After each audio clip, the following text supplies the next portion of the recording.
South Korea's ousted President Yoon Suk-yeol waved at supporters as he left the presidential complex for the final time.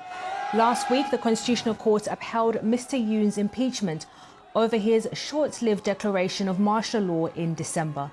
The former president and his wife have returned to their apartment in the south of Seoul. Our Seoul correspondent Jean McKenzie gave us this update.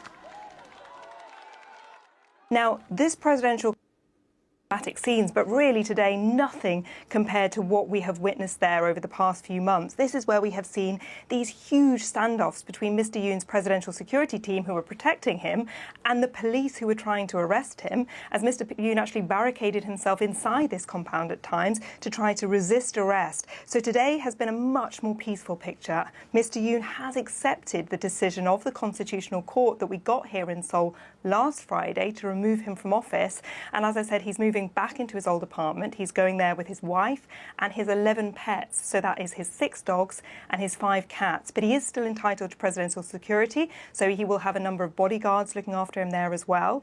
And he is going to remain in the spotlight for a little bit longer because on Monday his criminal trial is getting underway. He has been charged with insurrection because of his attempt to stage this military takeover back in December.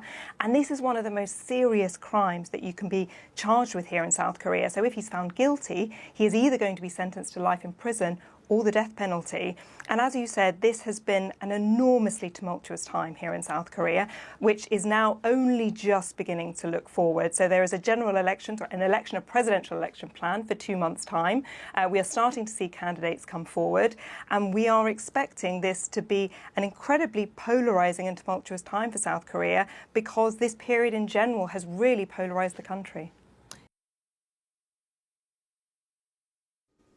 And that was the BBC's Jean McKenzie there in Seoul.